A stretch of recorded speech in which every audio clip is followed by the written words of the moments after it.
আজকে ভূমিকম্প টের পাইছেন না আপনারা? ঢাকা শহর বিল্ডিং এর মধ্যে যারা থাকছে, আমি তো মনে করছি মরে গেছি, শেষ।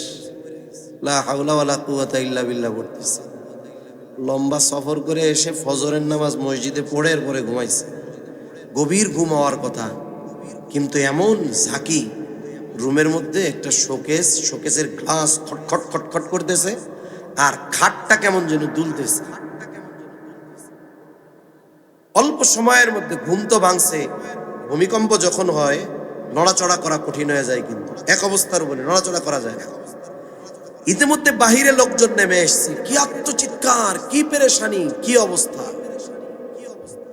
অথচ দেখুন ভূমিকম্পের ভয়ে অস্থির, কিন্তু যেই কারণে ভূমিকম্প হয় সেটা নিয়ে কোনো আমাদের পেরেশানি নেই। ভূমিকম্প কেন হয়? ভূমিকম্প হওয়ার যে কারণ, ভূতাত্ত্বিক যারা যারা এগুলো নিয়ে গবেষণা করে তারা বলে টেকটনিক প্লেটের নড়াচড়ার কারণে হয়। পৃথিবীর উপরিভাগে আমরা বসবাস করি, কিন্তু পুরো উপরিভাগটা একত্রিত নয়, এটা খণ্ডে খণ্ডে বিভক্ত। এক একটা এরিয়া আছে, এক একটা এরিয়ারে ধরেন এক একটা প্লেট বলে। এই প্লেটগুলো সর্বক্ষণ নড়াচড়া করে। এখন এই নড়াচড়ার গতি, বার্ষিক গতি হলো 10 থেকে 16 সেন্টিমিটার মাত্র 10 থেকে 16 সেন্টিমিটার সর্বোচ্চ স্বাভাবিক নড়াচড়া হয় এক বছরে। তাইলে এ নড়াচড়া চোখে পড়বে না। এই কারণে পৃথিবীতে মৃদুমাত্রার ভূমিকম্প সব সময় হতে থাকে। আর সম্প্রতি সময় এই ভূমিকম্পর মাত্রা আরো বাড়ছে। বিশেষ করে এই অল্প কয়েক বছরের মধ্যে তুরস্কে হলো এক বড় ভূমিকম্প, হাজার হাজার মানুষ মারা গেছে। বড় বড় বিল্ডিং গুলো মুহূর্তের মধ্যে চূর্ণ বিচূর্ণ হয়ে গেছে। এরপরে আফগানিস্তানে হলো, হাজারের উপরে মানুষ মারা গেছে। কয়েকদিন আগে থাইল্যান্ড মায়ানমার সীমান্তে ভূমিকম্প হলো। বড় বড় বিল্ডিং গুলো কিভাবে নড়ছে। আজকে আমাদের দেশে 5.7 মাত্রার ভূমিকম্প হয়েছে। 5.7। বিশ্লেষকরা বলতেছে আর যদি কয়েক মাত্রা 6 মাত্রার ভূমিকম্প হইলে ঢাকা শহর মৃত্যুপুরীতে পরিণত হতে পারত। আল্লাহ তাআলা যদি চান সব সম্ভব, যদি না চান কিছুই সম্ভব নয়। তবে আল্লাহ তাআলা জাগতিক একটা রুলস তো দিয়ে দিয়েছেন। তা চিন্তা করেন, 5.7 মাত্রার ভূমিকম্প বলতেছে যদি এটা 6 পৌঁছাইতো তাইলে সুনামি হওয়ার সম্ভাবনা ছিল। সুনামি হলে কি হতে পারে আমরা জাপানে দেখছি। এটাও ভূমিকম্পের কারণে হয়। শুধু যে ভূমিকম্প স্থলবেগে হয় তা না, সমুদ্রের তলদেশে হতে পারে। তখন অবস্থাটা কি হয় চিন্তা করেন। আজকের ভূমিকম্পের যেই তথ্য দিয়েছে, এর উৎপত্তি স্থল বলতেছে আপনার নরসিংদী, মনোহরদী ওইদিকে। এই নড়াচড়াটার স্তর কত নিচে, বলে 10 কিলোমিটার গভীরে এলো এর উৎপত্তি স্থল। 10 কিলোমিটার উপরে কাপাকাপি কি বাংলাদেশ পাড়ি দিয়ে আশেপাশের দেশগুলো নড়ে চড়ে গেছে। মাত্র 5.7 মাত্রার ভূমিকম্প। এটা জমিনে সংগঠিত একটি বিপর্যয়। ভূতাত্ত্বিকরা তাদের বিশ্লেষণ করবে, কিন্তু ইমানদার এই বিপর্যয়ের কারণ কোরআন হাদিস থেকে অনুসন্ধান করবে। ঠিক কিনা বলেন? আল্লাহ তাআলা কোরআনুল কারীমের মধ্যে বলেন, ظهر الفساد في البر والبحر بما كسبت أيدي الناس। জলে স্থলে যত রকমের বিপর্যয় সংগঠিত হয়, আল্লাহ তাআলা বলেন সব মানুষের হাতের কামাই। আল্লাহ তাআলা এরপরে বলেন লিইউযীকাহুম বা'দাল্লাযী আমিলু লাআল্লাহুম ইয়ারজিউন। আল্লাহ তাআলা আমাদের হাতের কামাই, আমাদের পাপের কারণে আল্লাহ তাআলা, আমাদের বদআমলের কারণে আল্লাহ তাআলা এই শাস্তি আমাদের দেন, তবে ধ্বংস করে দিতে চান না। আল্লাহ তাআলা কি চান? লাআল্লাহুম ইয়ারজিউন, যেন তারা পাপাচারের পথ থেকে প্রত্যাবর্তন করে আমি আল্লাহর দিকে ফিরে আসে। তাহলে যদি কোরআনের ভাষায় বলি, আল্লাহ ভূমিকম্পটা দিছে কেন? আমরা যেন পাপ ছেড়ে আল্লাহর পথে আসি, এই জন্য দিছে না ভূমিকম্প। কিন্তু আপনার আমার কি মনে হয়, ওই যে যতটুক সময় মুসিবতে ছিল ওইটুক টাইমে আল্লাহ আল্লাহ, এরপরে দেখেন গিয়ে সবাই স্বাভাবিক জীবনে আবার চলে গেছে। এখনই যায় খোঁজ নেন, বাজারগুলো জমজমাট, দেখেন যায় দেখেন চার দোকানগুলো গিবত আর অন্যের সমালোচনা আলোচনার জমজমাট মজমায় পরিণত হয়ে গেছে। কিন্তু ওই সময় যে জীবনে আল্লাহর নাম নাই না, সেও লা ইলাহা ইল্লাল্লাহ পড়া বসছে। কিন্তু যখন বিপদটা চলে গেছে, আবার লোহা পিটাইলে একটা আওয়াজ হয়, কি আওয়াজ কইতে পারেন? যেই সেই, লোহা পিটানোর আওয়াজ, যেই সেই। অথচ আল্লাহ বলেন, তোমাদের পাপের কারণে আমি এই যে ভূমিকম্প দিলাম, কেন দিয়েছি? কিন্তু ক্ষতি তো হবে, তবে যারা আসো বেঁচে তারা সতর্ক হয়েও আমি আল্লাহর দিকে ফিরে আসো।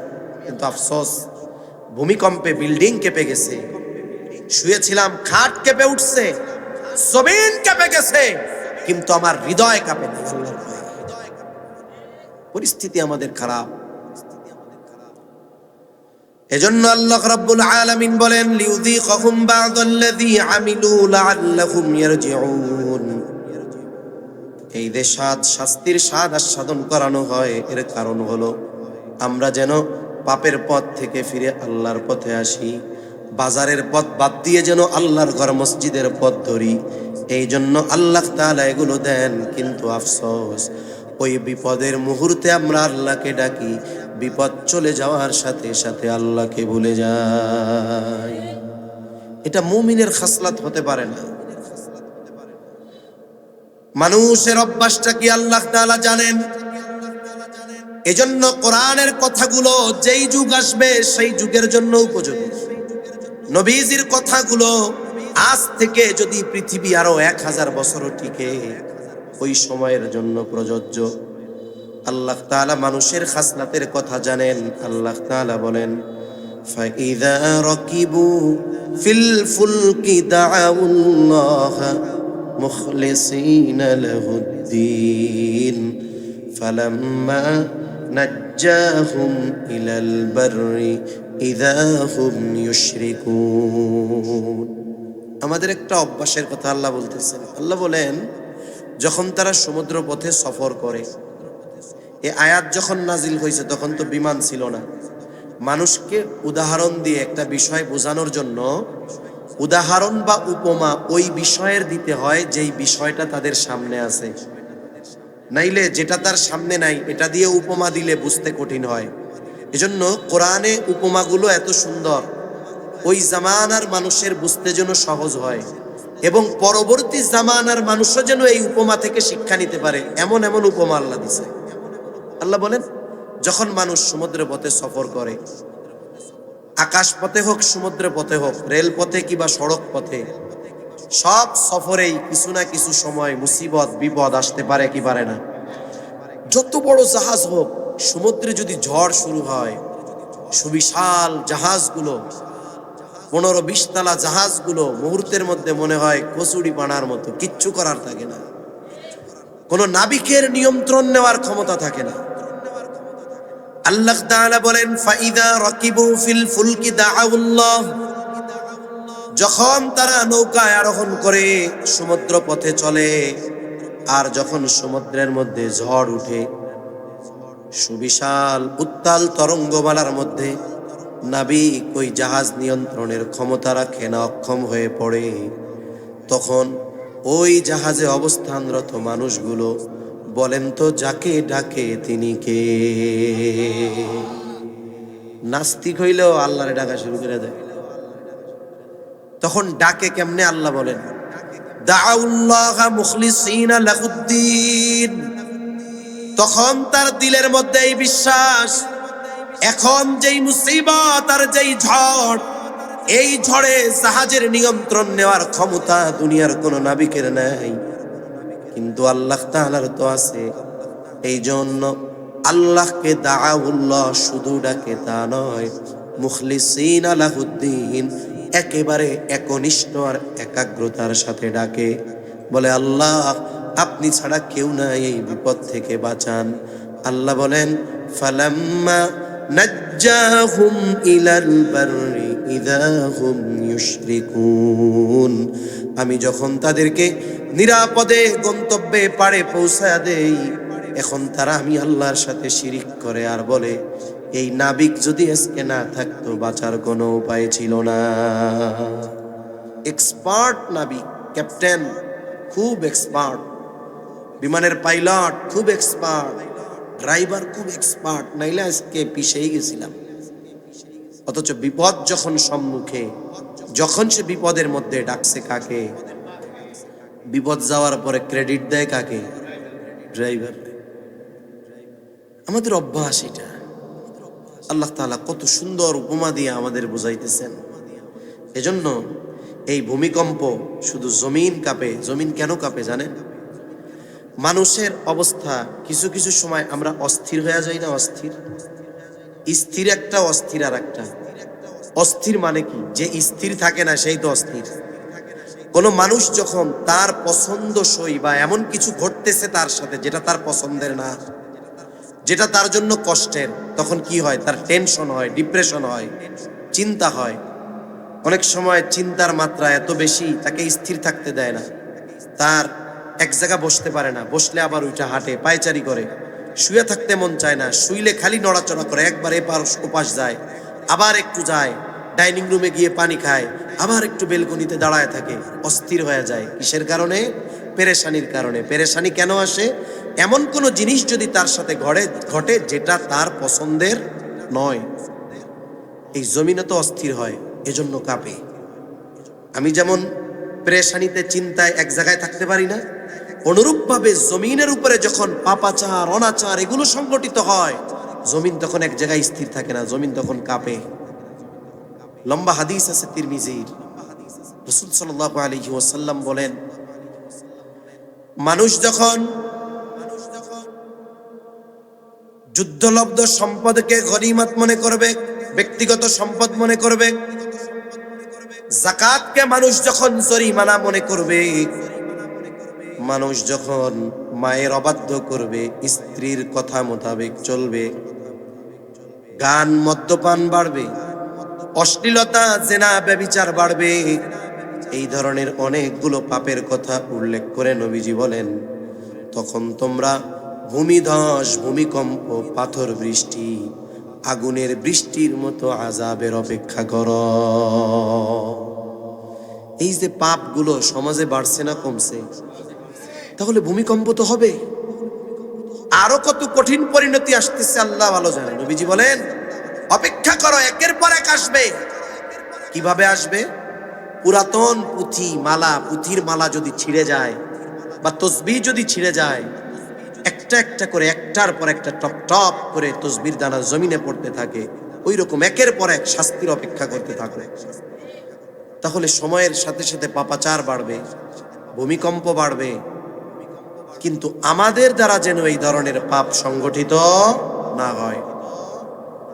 যদি আযাব আসে আমরাও মারা যাব, পাপ করি নাই আমরাও মারা যাব, তবে আল্লাহর কাছে বাঁচা যাবে। রাসূল সাল্লাল্লাহু আলাইহি ওয়াসাল্লাম জানায় দেন, পাপের তীব্রতা যখন বাড়ে, আল্লাহ যদি আযাব দেন, ওই সময় নেককার মানুষরাও ছাড় পায় না, তাদের উপরেও আযাব আসে, কিন্তু তারা ওই পাপের সাথে না থাকার কারণে আল্লাহর পক্ষ থেকে পরকালে ক্ষমা পেয়ে যাবে, কিন্তু ছাড় কেউ পাবে না। তাহলে কিয়ামতের আগে ভূমিকম্প বাড়বে, ভূতাত্ত্বিকরা বলতেছে সময়ের সাথে সাথে বাড়বে। এমনিই তো মানুষের ভয়। আরো একজন বিশ্লেষক বলল, একেবারে সিলেট থেকে নিয়ে টেকনাফ পর্যন্ত মাটির নিচে 8.2 না কি বললো মাত্রার ভূমিকম্প শক্তি নিয়ে আছে, যে কোনো টাইমে আবার হতে পারে। আল্লাহ হেফাজত করুক, বলি আমিন। তাহলে মূল কথা হলো, শুধু টেকটনিক প্লেটের নড়াচড়ার কারণে ভূমিকম্প হয় না, বরং জমিনে পাপাচার যখন বেড়ে যায় তখন ভূমিকম্প হয়। সময়ের সাথে সাথে বাড়বে, তবে আমরা এই পাপগুলোর সাথে জড়াবো না ইনশাআল্লাহ। বলেন 3 নাম্বার, নবীজি সাল্লাল্লাহু আলাইহি ওয়াসাল্লাম বলেন, ওয়ায়াতাকারাবাস জামান, কিয়ামতের আগে সময় নিকটবর্তী হয়ে যাবে। নবীজি বলেন, এক যুগ, আখিরুজ জামানে এক যুগ মনে হবে কেমন যেন এক বছর, বছরকে মনে হবে মাসের মতো, মাসকে মনে হবে সপ্তাহের মতো, সপ্তাহকে মনে হবে দিনের মতো, দিনকে মনে হবে ঘন্টার মতো, ঘন্টাকে মনে হবে মিনিটের মতো, মিনিটকে মনে হবে আগুনের স্ফুলিঙ্গ তথা সেকেন্ডের মতো। এর দ্বারা উদ্দেশ্য হলো, মুহাদ্দিসিনে কেরাম বলেন, আল্লাহ তাআলা সময় থেকে বরকত উঠায় নিয়ে যাবে। যেই জিনিসের মধ্যে বরকত নাই ওটা বেশি হলেও কাজে লাগে না, যেই জিনিসে বরকত অল্প হলেও কাজে লাগে।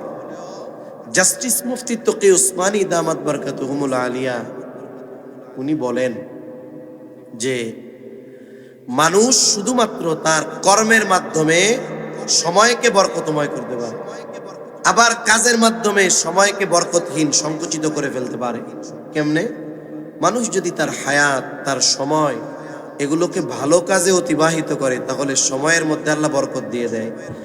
আর যদি মানুষ সময় গুনার কাজে কাটায় তাহলে সময় বরকত শূন্য হয়ে যায়, দ্রুত চলে যায়। যেমন দেখবেন ইমাম সাহেব নামাজে একটু কেরাত বড় করলে অনেক মুসল্লির কষ্ট হয়। নামাজে যদি অন্য দিন 6 মিনিটের জায়গায় 8 মিনিট লাগে, এই 2 মিনিট মনে হয় 2 ঘন্টা, কিন্তু ওই মুসল্লি মসজিদ থেকে বের হয়ে 4 দোকানে 3 ঘন্টা বসে আছে, কষ্ট হয় না? ফেসবুকের মধ্যে ঘন্টার পর ঘন্টা চলে গেছে, কষ্ট হয় না? কিন্তু কোরআন দেখা পড়তে কষ্ট লাগে।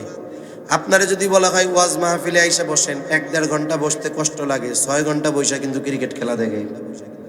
তার মানে কি বুঝলেন? গুনার কাজে সময় দ্রুত চলে যায়, আর নেকের কাজে সময়ে আল্লাহ তাআলা বরকত দান করে। এজন্য আমাদের সময় আমরা ভালো কাজে অতিবাহিত করব। আল্লাহ প্রদত্ত যত দামি নেয়ামত এই দুনিয়ায় আল্লাহ আমাদের দিয়েছেন, এর মধ্যে দামি এক নেয়ামত হলো হায়াত, সময়। এর মূল্য বুঝতে পারে কখন? যে বুড়া হয় সে যৌবনকালের মূল্য বুঝে, যে হায় রে যুবককালে কি করলাম। বাইসা থাকতে তো বোঝেই। যারা দুনিয়ায় হায়াত নষ্ট করছে এইরকম গুনার কাজে মরার পরে আরো ভালো মতো বুঝে। আল্লাহ রাসূল সাল্লাল্লাহু আলাইহি ওয়াসাল্লাম বলেন, মরা মানুষ কথা বলে কিন্তু দুনিয়ার মানুষ তাদের কথা শুনতে পারে না। যদি শুনতে পারতো তাইলে ভয়ে দাফন কাফন বাদ দিয়া দিত। এই যে দুনিয়ায় যারা হায়াত নষ্ট করছে, সময় ভালো কাজে ব্যয় করে নাই, চায়ের দোকানে খেলা দেখে গান শুনে কাটাইছে, এরা মরার পরে আফসোস কইরা আল্লাহর কাছে কিছু দোয়া করবে। ও দোয়া করবে কিন্তু যে গোসল করাবে সেও শুনবে না। কিন্তু দোয়াটা যে করবে, শোনেন কে? কি দোয়া করবে ওই ধরনের ব্যক্তি? ফায়াকুল রাব্বি লাউলা আখখারতানি ইলা আজালিন করিব ফাআসাদদাক ওয়া আকুম মিনাস সালিহিন। দুনিয়াতে যেই মানুষগুলো হায়াত নষ্ট করেছে, পাপাচার, বেহুদা অনর্থক কাজে সময় ব্যয় করেছে, গুনার কাজে সময় ব্যয় করেছে, লোকগুলো মৃত্যুর পরে হায়াতের কদর বুঝতে পেরে আল্লাহ তাআলার কাছে বলবে, ও রব, যদি আমাকে সামান্য সময়ের জন্য অবকাশ দেওয়া হতো, আবার যদি একটু দুনিয়ায় যাওয়ার সুযোগ দেওয়া হতো, আয় আল্লাহ, আমার যেই সম্পদ আপনি দিয়েছিলেন, সম্পদ থেকে আমি সাদাকা করতাম। ও আল্লাহ, ওয়া আকুম মিনাস সালিহিন, ভালো কাজ করে সৎকর্ম করে আমি সৎকর্মশীলদের অন্তর্ভুক্ত হয়ে যাইতাম যদি দুনিয়ায় আবার একটু যাওয়ার সুযোগ দেওয়া হতো। বলেন তো ওই লোক যত আবেগ, আফসোস আর দরদ নিয়ে আল্লাহ তাআলার কাছে দোয়া করুক না কেন, একটা সেকেন্ডের জন্য দুনিয়ায় আসার সুযোগ দেওয়া হবে নাকি? যেই জিনিসটার কামনা মানুষ মৃত্যুর পরে করবে, সেই দামি জিনিস আমার আপনার আছে? কথা বলে না। আছে? মেলে বাইসে আছেন কেমনে না থাকলে? আছে। কিন্তু আমি আপনি কি করতেছি? হায়াত নষ্ট করতেছি 4 দোকানে, হায়াত নষ্ট করতেছি মোবাইলে, হায়াত নষ্ট করতেছি টেলিভিশনে, হায়াত নষ্ট করতেছি রাজনৈতিক আলাপে, হায়াত নষ্ট করতেছি গীবত বলে, হায়াত নষ্ট করতেছি আর একজনের সমালোচনা করে। অথচ এই হায়াতের হিসাব আল্লাহর কাছে দেওয়া লাগবে কি লাগবে না? লাগবে। একটু চিন্তা করেন, নিজের চিন্তার জগতে পরিবর্তন আনেন, যে আমি যে আলোচনা করতেছি এগুলো আমার লাভ কি হচ্ছে। হাকিমুল উম্মাত আশরাফ আলী থানবী রহমাতুল্লাহি আলাইহি বলেন, দুই ধরনের মজলিস ছাড়া কোনো মজলিস নিরাপদ না। একটা হলো দ্বীনি মজলিস, যেখানে কোরআন হাদিসের কথা হচ্ছে, আর একটা হলো দুনিয়াবি বৈধ উপকারী মজলিস। কোনগুলো?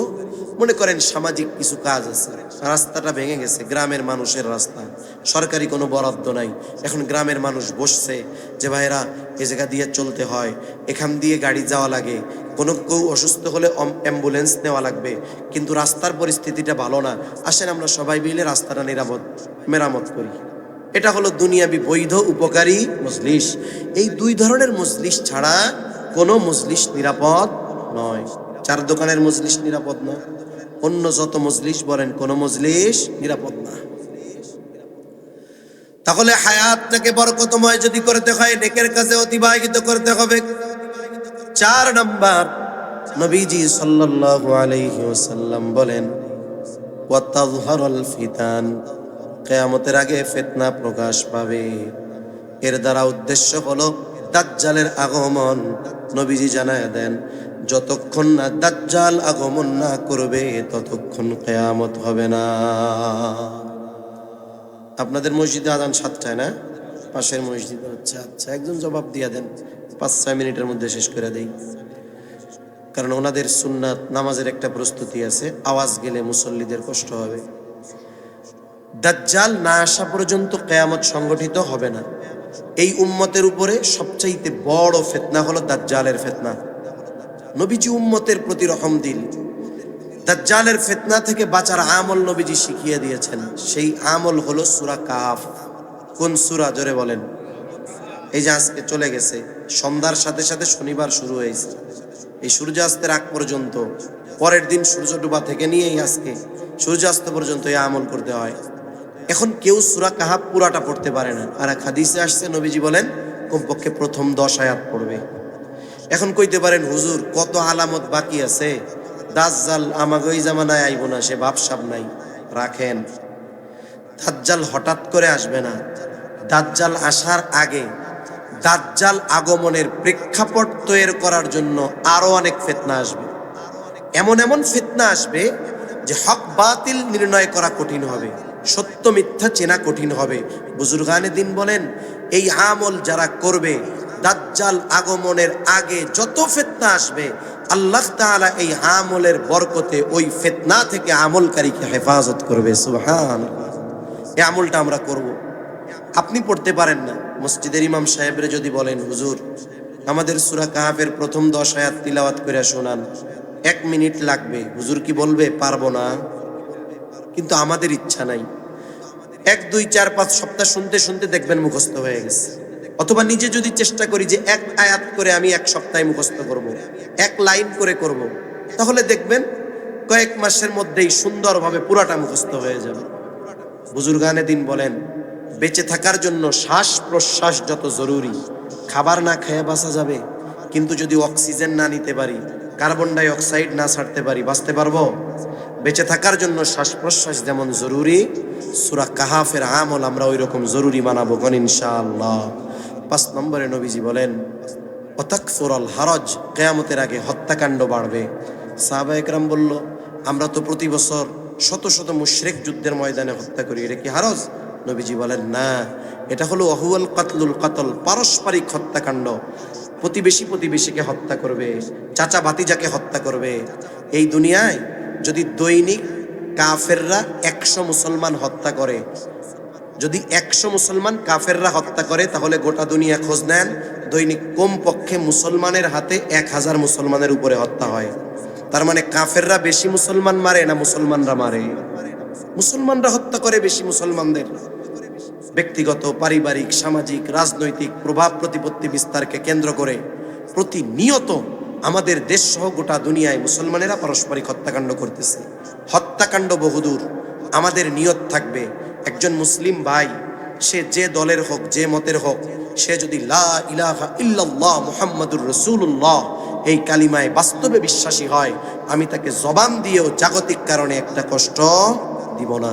কারণ প্রকৃত মুসলমানের পরিচয় নবীজি বলেন, আল মুসলিমু মান সালিমাল মুসলিমুনা মিন লিসানিহি ওয়া ইয়াদি।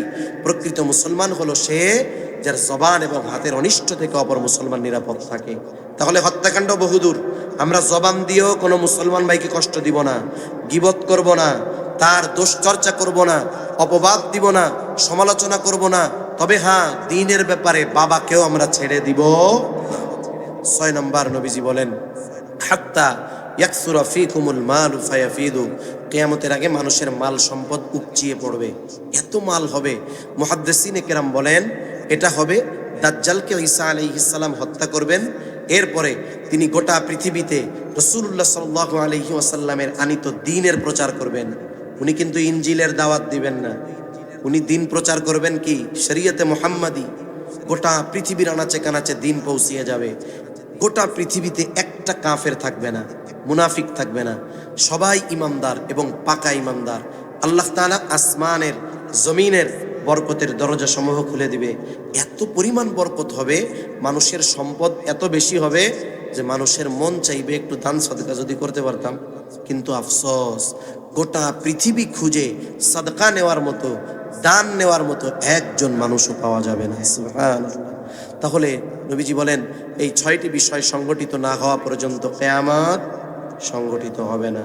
তাহলে এই কিয়ামত সংগঠিত হওয়ার সুনির্দিষ্ট সময় যিনি জানেন তিনি কে? সর্বোপরি কথা হলো, কিয়ামতের আগে পাপাচার অনাচার বাড়বে, এর জন্য ভূমিকম্প আসবে, অনেক ধরনের মুসিবত আসবে। আসলে হয়তো ওই মুসিবতে আমার আপনার মৃত্যু হতে পারে ওই জালেমদের সাথে। তবে সতর্ক, যেই পাপগুলোর কারণে ভূমিকম্প হয়, আল্লাহ নারাজ হয়, সিডর আইলা লাইলা জলোচ্ছ্বাস হয়, খবরদার এ পাপগুলো যেন আমাদের মাধ্যমে না হয়। আল্লাহ সুবহানাহু ওয়া তাআলা এমন কাজ, এমন কথা, এগুলো থেকে বেঁচে থাকার তৌফিক আমাদের দান করেন যেই কাজ, যেই কর্মে আল্লাহ তাআলা নাখোশ হয়। সকলে বলি আমিন। ওয়া আখিরু দাওয়ানা আনিল হামদুলিল্লাহি রাব্বিল আলামিন। আসসালামু আলাইকুম ওয়া রাহমাতুল্লাহি ওয়া বারাকাতুহু।